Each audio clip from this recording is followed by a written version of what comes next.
Nodimandry Hussein Abdallah ilay ministra teo aloha. Nodimandry i Andriamatoa Hussein Abdallah ministry ny fitsarana sy ny ministry ny tanora sy ny fanatanjahantena teo aloha, ary efa solombavam-bahoaka voafidy tao Soalala ihany koa. Efa mpikambana teo aloha tao amin'ny CENI ihany koa izy, ary ny tanany andraikitra ny filoha lefitra. Izay ato anatin'ity chaîne ity modia mirary fiononana feno ho an'ny fianakaviana. Araka ny nambarany BNGC modia trano fito nirodana tao Manjakandriana. Vokatry ny rotsakorana mitohy nandritran'ny andro maromaro ny fanesy modia trano miisa fito no rava, ary tokantrano 420 tsy manan-kialofana teny amin'ny vohitry Manjakandriana tao amin'ny fokontany ambavahady mitafo sy mandrarivo.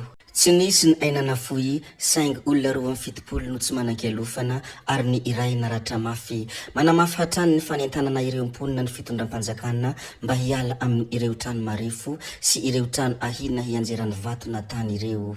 Filohan'ny fanavozana Andriamatoa Colonel Mikael Randrianirina modia nilazany hoe sakana tsy mampandroso ny firenena ny resaka politika hoy ity filohan'ny fanavozana ity. Nandritra ny fionana ny filohan'ny fanavozana Andriamatoa Colonel Mikael Randrianirina tamin'ny ireo karazana fikambanana sy ireo mpandraharaha omaly talata tany Antsiranana dia nibahana kokoa ny lafin'ny politika. Izay nambarany filoha fa mandeha sahady ny kajikajy politika, anatin'izay isan'ny mampikatso ny fikoanandom-pirenena.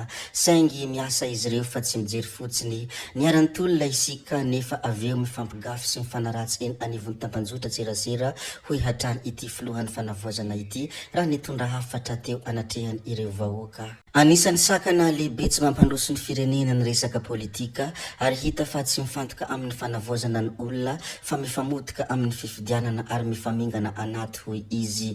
Nanometoky nefa ny tenany fa hanatanteraka ny fifidianana mba hidirana amin'ny Republika fahadimy. Mafonja tena mafonja mona hafatra izay nambarany filohan'ny fanavozana Andriamatoa Colonel Mikael, ary nitondra teny fankahirizana ho an'ireo lavo nandritra ny intolona iny koa ny tenany. Nandritra ny fitsidiana natao ny filohan'ny fanavozana Republika ny Colonel Randrianirina Mikael teto Antsiranana, dia ny fionana tamin'ireo fianakaviany Niarambona no santarany diany mitondra ny teny fampahirezana ho azy ireo, ary nanomezany toky fa tsy ho very maina ny rano Niarambona nandritra ny tolona. Fa izao ny zavatra teneniko, tsy ho very, tsy ho raraka an-tany amin'ny tsisy dikany reny raraka tamin'ireny fotoana reny, na ny maty na ny naratra, satria itsika fa lasa io tsy sakatsakana koa. Mahita an'le mpianatra maty, le mpitolona voatifitra, zay tsy maintsy nitsanganana. De zao, de za koa ve hagneko korotaniny zao va?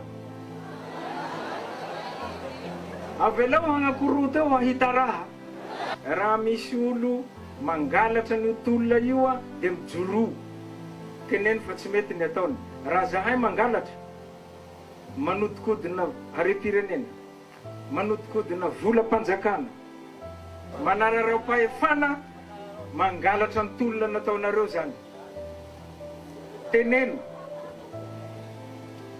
Teneno raha vao manao an'izany zahay, satria manosifosy ny raha lantsika sy zandritsika sy zokitsika maty tamin'ireny fotoana reny. Ny andro ny 9 Janoary 2024 no fotoana natokany ministeran'ny fitsarana ny arabana sy nanolorana teny firariantsoa ho an'ny Andriamatoa Pitahiry ny fitomboka sy mpanjakana, ministry ny fitsarana Ramatoa Fanirisoa Erinaivo noho ny fahatratrarana ny taona vaovao 2024. Natomboka tamin'ny fotoam-bavaka ho fanolorana ny taona vaovao ho eo ambany fitahiany tompo ny fotoana, ary taorian'izay dia nitondra ny teny fianakaviam-be ny fitsarana ny tonia Pampanoa ambony eo anivon'ny fitsarana tampony Andriamatoa Christian Paul, izay nanamafy ny fanoloran-tena ny tsirairay hanohana sy hanatanteraka ny vina ny toromarika ary ny laharam-pahamehan'ny ministera mandritra ny ity taona vaovao ity. Zay ihany koa no namarana ny video antsika ry tompoko vavy sy tompoko lahy koa dia mankasitraka anareo na vitana haino hatramin'ny farany, ary mbola manentana anareo foana ny mbola hanaraka ny video manaraka izay alatsaka iato misesisesy.